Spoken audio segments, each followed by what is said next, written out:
Oke, selamat malam teman-teman ekonomi semuanya. Assalamualaikum warahmatullahi wabarakatuh. Sekarang aku lagi take video di teras rumah. Jadi sorry kalau misalkan sedikit ada suara bising kendaraan yang lalu lalang di depan rumah, ya maklum sih gitu. Aku juga pengen enjoy malam gitu kan, sambil ya sedikit ngobrol-ngobrol, cerita-cerita kepada teman-teman semua.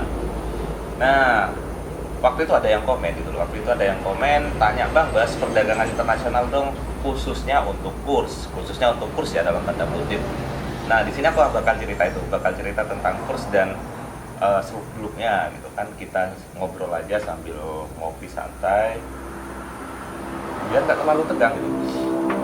Masalah nanti omongan buat teman-teman mau catat model gimana pun silahkan dicatat. Aku nggak ngasih baku lu harus nyatet ini gitu, enggak. Tapi se-enjoy teman-teman yang misalkan susah dipahamin dicatat aja, susah diingat dicatat aja. Yang misalkan bisa dinalar pakai logis atau cuma konsep-konsepnya doang dicatat, monggo silahkan. Kalau misalkan teman-teman pengen bahas perdagangan internasional secara menyeluruh gitu, itu banyak sih. Aku harus bahas tentang absolute advantage, comparative advantage, David Ricardo, Adam Smith, kemudian ada juga dari Hector Ohlin dan lain sebagainya. Itu harus bebas gitu loh, karena kalau nggak ada itu ya kayak miss saja gitu aku bahas perdagangan internasional, karena basicnya atau runtutan ceritanya dari situ gitu. Tapi ada yang unik nih gitu loh, teman-teman ada yang tanya tentang kurs juga, bagian dari perdagangan internasional, dan itu emang bagiannya gitu, bagian dari perdagangan internasional. Nah, kalau misalkan aku ngomongin kurs, aku pengen nge-spare obrolan kali ini tuh jadi beberapa bagian. Yang pertama tentang kurs, itu tentang nilai tukar, itu seperti apa sih konsepnya, yang pertama.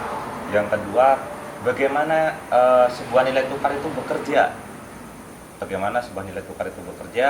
dan yang ketiga, kurs jual dan kurs beli, atau aku balik aja gitu, atau aku nanti balik aja kurs jual dan kurs beli dulu. Kenapa kurs belinya itu jauh lebih mahal daripada kurs jualnya yang murah banget, sehingga waktu kita dapetin dolar ya, nukerin duit, misalkan aku punya uang 15 juta gitu, aku nukerin duit cuma dapat sekian. Ketika aku balikin punya dolar, tak tukerin ke bank, dapatnya lebih sedikit. Itu kenapa? Why? Dan mana sih yang harus kita pakai kalau misalkan kita mau ke luar negeri atau kita pulang dari luar negeri? Mana yang acuan kita yang dipakai ketika kita datang ke perbankan? Ketika teman-teman datang ke bank kan pasti lihat tuh gitu loh, ada papan informasi lah tentang nilai tukar, ada rupiah dengan US dollar, kemudian dolar Australia juga, rupiah dengan dolar Australia, dan ya seperti itulah gitu loh. Dan kemudian kalau misalkan aku ngomong lagi, yang terakhir tuh aku pengen ngejelasin ke teman-teman, bisa nggak sih kita ngebantu jaga rupiah gitu? Dan gimana sih cara rupiah itu bekerja? Nanti aku akan ngobrolin sesimpel mungkin lah ya, sehingga teman-teman juga bisa paham. So enjoy this video, man.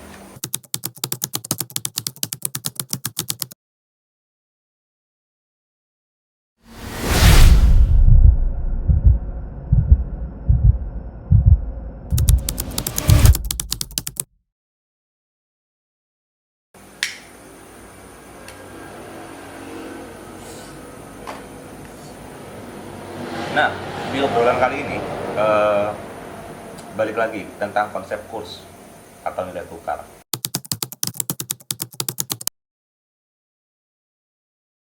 Ketika kita ngomongin nilai tukar ya, itu ada nilai tukar barang dengan mata uang. Misalkan 1.000 rupiah itu bisa dapat 10 permen.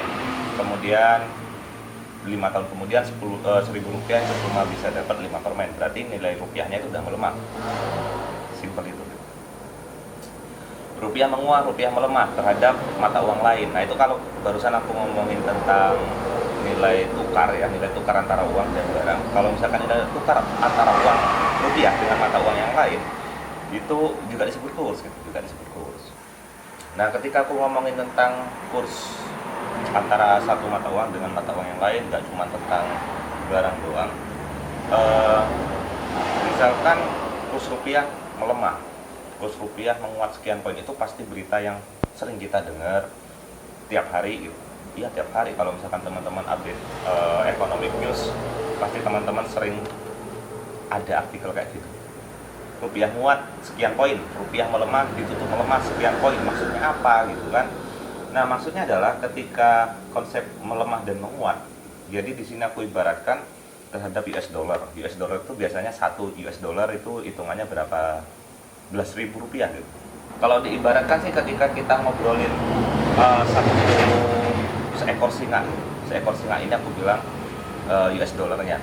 Seekor singa, kemudian dia ngadepin 5 orang. Pada satu titik, satu ekor singa ngadepin 5 orang. Terus beberapa jam kemudian, satu ekor singa kemudian cuman perlu ngadepin 2 orang. Nah, singa tadi itu dolar, kemudian manusia di sini itu adalah rupiahnya misalkan. Yang ketika di awal pertemuan, satu ekor singa itu ketemu dengan 5 orang. Baru 5 orang ini baru bisa ngimbangin kekuatannya si singa. Nah, pada satu titik, pada satu momen, satu singa itu bisa sama kekuatannya dengan 2 orang. Berarti kira-kira orangnya tambah kuat atau enggak? Yang sebelumnya untuk ngadepin satu ekor singa itu butuh 5 orang. Kemudian pada satu titik hanya butuh 2 orang. Berarti orangnya itu jauh lebih kuat. Atau kebalikannya, singanya jauh lebih lemah yang dihadapin oleh orang-orang itu, manusia-manusia itu. Jadi gampang aja sih sebenarnya. Jadi ketika rupiah gitu, rupiah sebenarnya banyak teman-teman yang masih kebalik. Saat ngira gitu loh, rupiah 1 dolar sama dengan 14.000. Kemudian pada satu titik rupiah melemah pada titik 14.500. Nah itu loh, kok bisa? Kan ini 14.500, harusnya lebih kuat dong karena lebih banyak. Enggak gitu konsepnya. Terus yang konsep kayak gini digunakan pada soal apa? Ini kadang sering muncul di soal yang konsepnya itu adalah kayak gini. Si A akan pergi ke luar negeri. Pada satu momen harga rupiah atau kurs rupiah terhadap dolar pada saat itu adalah 14.500. Nah, kemudian saat mau berangkat dan menukarkan uangnya dari rupiah menjadi dolar, si A tadi menghadapi kondisi di mana rupiah melemah sebesar 15% dari harga sebelumnya, yakni 14.500. Maka dapat berapa dolarkah uang yang ditukarkan? Nah, kayak gitu loh yang aku maksudin. Kenapa kok konsep tadi aku terapin gitu. Kalau misalkan kita ngomongin melemah, ya udah 15% tadi kali 14.000 terus dimahalin, berarti 14.000 sekian. Bukan 14.000 dikurangi 15% dari 14.000. Jadi seperti itu. Silakan teman-teman catat, gak apa-apa. Itu biasanya konsep soal yang sering muncul dan ngejebak. Simple sih gitu loh. Cuman kadang masih banyak yang terkecoh antara konsep melemah dan menguat. So, balik lagi tadi, kalau misalkan teman-teman ngomongin menguat dan melemah, balik pada konsep singa, kekuatan singa sama dengan kekuatan berapa orang. Misalkan sama dengan satu singa sama dengan 5 orang, kemudian pada satu momen lagi satu singa kekuatannya sama dengan 2 orang. Berarti ada kondisi di mana si manusianya itu menguat karena sebelumnya ngadepin satu ekor singa dia butuh 5 orang, kemudian pada satu titik dia hanya butuh 2 orang. Berarti manusianya lebih kuat. Atau kebalikannya, singanya yang melemah. Jadi ibaratnya seperti itulah, rupiah menguat terhadap dolar, berarti yang awalnya 14.000 karena dia menguat berarti cukup 13.000.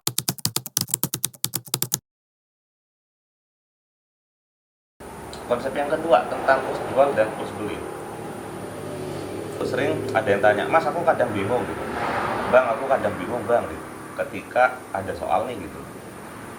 Kalau asli rupiah itu pakai kurs apa gitu, atau sebaliknya rupiah ke asing itu pakai kurs apa juga." Kalau dulu aku biasanya pakai konsep itu Arab, oke ya, Arab. Jadi asing ke rupiah pakai kurs beli, asing ke rupiah pakai kurs beli. Jadi Arab men, asing rupiah kurs beli. Kalau misalkan kebalikannya rupiah ke asing, berarti ya pakai kurs jual. Nah, sering juga gitu loh. Biasanya dulu sih waktu aku awal-awal masih kecil lah ya, SD atau SMP, aku datang ke bank ikut orang tua. Aku sering ngeliat tuh di papan informasi USD sama dengan berapa rupiah. 1 US dollar sama dengan 10.000 rupiah. Kemudian 1 dolar Kanada, dolar Australia itu berapa rupiah. Nah, kemudian aku bingung di situ, kemudian ada tabel jual dan beli. Lah ini yang mana yang dipakai nih gitu. Nah, itu yang aku bingung. Makanya aku pakai konsep Arab. Kalau aku punya mata uang asing rupiah, ini yang dipakai adalah kurs beli. Tujuannya apa? Kan biasanya datang ke bank nih, mana sih yang harus dipakai kursnya. Nah teman-teman kebanyakan kebalik gitu loh. Teman-teman punya uang rupiah kemudian mau ditukerin ke dolar, teman-teman kayak beli dolar gitu. Padahal enggak men, jual beli di kata-kata itu merujuk pada pihak perbankannya. Gue mau jual dolar 14.000, kalau lu punya dolar, gue mau beli sebesar 13.000. So kurs jual itu selalu lebih mahal daripada kurs beli. Kita lihat adalah dari sisi perbankannya. Jadi kan itu sebenarnya papanya bank sih kalau secara logika aja, logika sederhana ya. Itu papanya bank dan ada tulisan jual dan beli mata uang gitu. Banknya ngejual dolar itu sekian, ngebeli dolar itu sekian, udah selesai. Bukan dari sisi kita datang ke bank terus aku mau tuker dolar nih, aku mau beli dolar, berarti lu harus pakai kurs beli, enggak gitu. Tapi itu adalah papanya banknya, dia mau beli dolar seharga sekian dan dia mau jualin dolar seharga segitu. Simpelnya seperti itu. Mau lebih simpel lagi tadi, asing ke rupiah pakai kurs beli dan rupiah ke asing pakai kurs jual. Ada juga yang namanya, kalau teman-teman biasa cek di BI ya kalau nggak salah, itu ada kurs tengah, yakni kurs di antara kurs jual dan kurs beli. Jadi kurs tengah.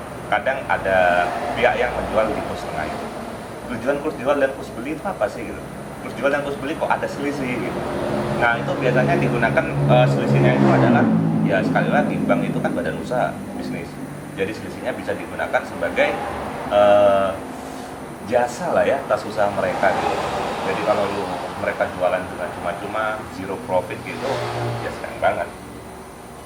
Jadi ya makanya ada spare antara kurs jual dan kurs beli, ada marginnya.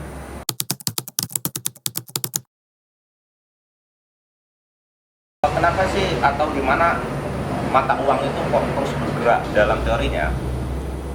Sebenarnya kalau misalkan aku tarik garis di sini itu ada yang benar-benar fixed exchange rate atau kurs tetap, dan di sini ada yang benar-benar floating. Ini aku jelasin dulu antara konsep dua ini.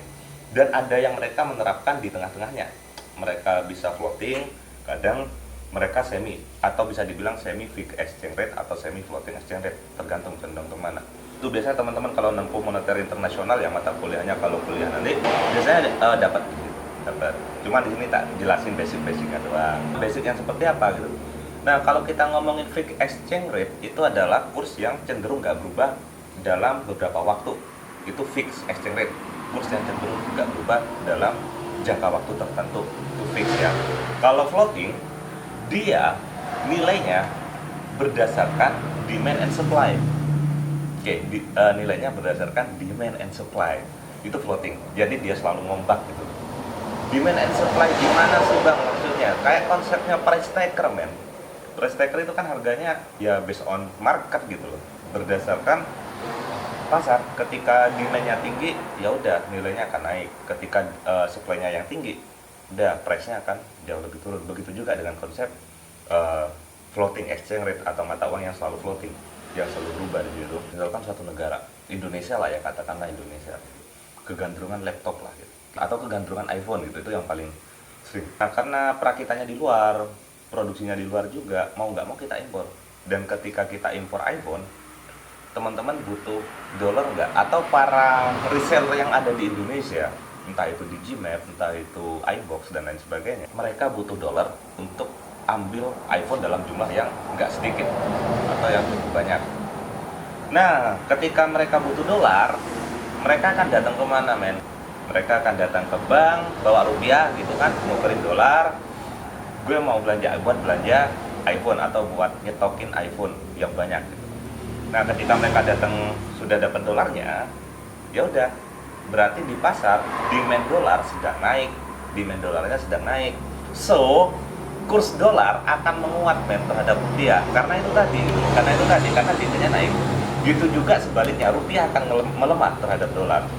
Terus bang, berarti kan harus ada supply-nya di pasar. Yang nyuplai dolar itu siapa sih di lembaga finance di Indonesia atau perbankan di Indonesia?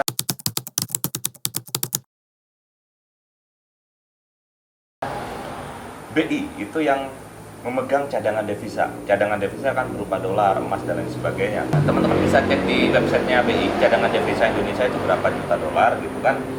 Ketika dolar itu berkurang di cadangan devisa BI, berarti rupiah sedang melemah. rupiah sedang melemah karena terjadi demand dolar yang sangat tinggi. Seperti kasus 98, banyak investor dari luar negeri bondong-bondong narik duitnya untuk kabur ke luar negeri.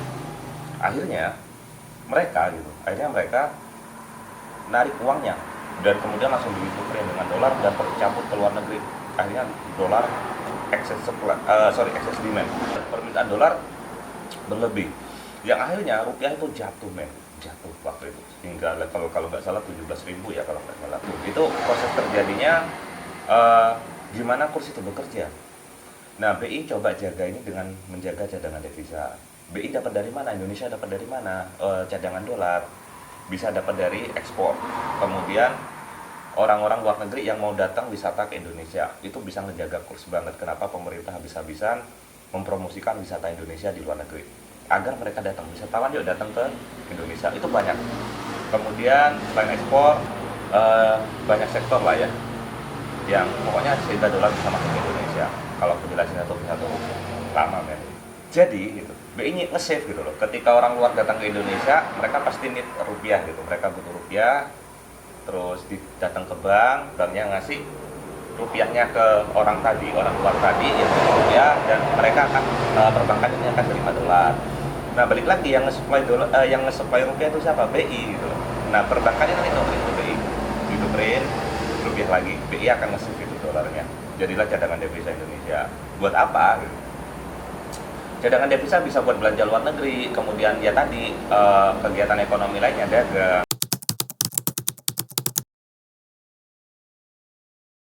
Aku pengen bantu menjaga rupiah ya,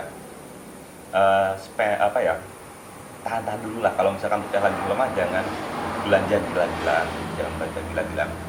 Kalau se-Indonesia bisa punya konsep yang sama seperti itu, misalkan orang di Indonesia Raya tahu 259 juta jiwa tahu rupiah melemah nih, ya udah nahan semua, nggak ada yang beli gadget, nggak ada yang beli mobil, mereka nahan sampai rupiah benar-benar stabil.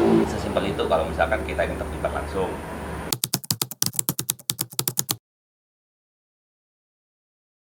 Kemudian aku pengen cerita juga yang terakhir adalah tentang istilah TKI itu adalah pahlawan devisa negara.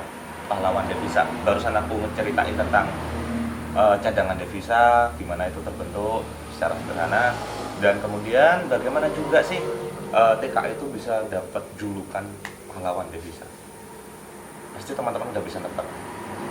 Tinggal bayangin ada berapa juta jiwa tenaga kerja Indonesia yang bekerja di luar negeri. Ketika mereka gajian misalkan bareng-bareng ya di luar negeri, mereka kerjanya gajiannya sama kayak di kita gitu. Tiap awal bulan mereka gajian. Seenggaknya mereka nyisihkan untuk di-save atau dikirim ke Indonesia, ke saudara-saudaranya di kampung.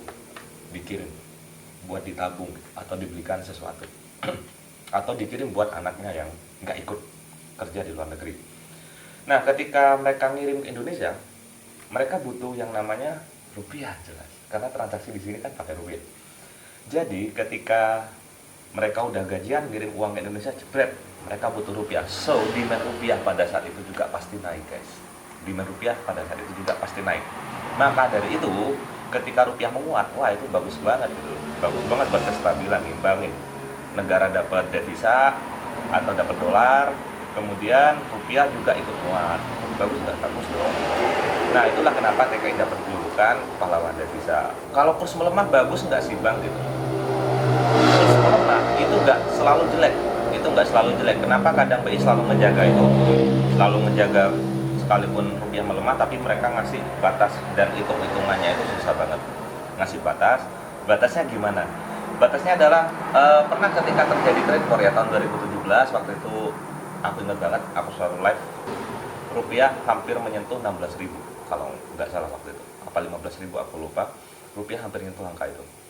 Terus aku bingung, BI kok nggak ngelepas cadangan devisanya, men? Ternyata BI punya hitungan sendiri. Dia ngelepas pada momen yang sangat unik pada saat itu, yakni pada saat terjadi gejolak juga di negara-negara di Pasifik, Australia dan lain sebagainya.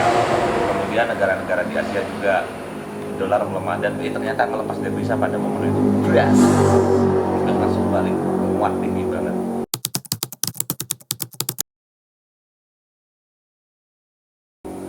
rupiah melemah terlalu jauh juga nggak bagus, rupiah melemah dikit-dikit itu ada bagusnya. Nah ini biasanya juga muncul di soal tentang perdagangan internasional yang biasanya lebih ke case ya, lebih ke bentuk kasus. Dampak dari kurs melemah itu bagus atau tidak, itu biasanya soal sebab akibat. Itu bagus kalau melemahnya nggak terlalu over.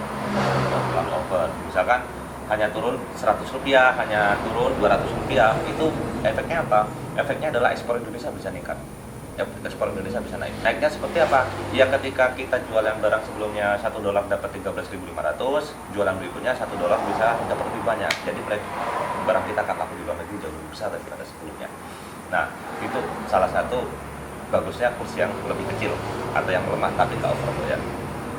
Oke deh, kalau gitu udah cukup panjang nih gitu cerita tentang kurs, dan have a nice day. See you on the next video. Assalamualaikum warahmatullahi wabarakatuh. Tetap semangat belajarnya buat UTBK yang mungkin 2 atau 3 bulan lagi. Bye. Salam ekonomi.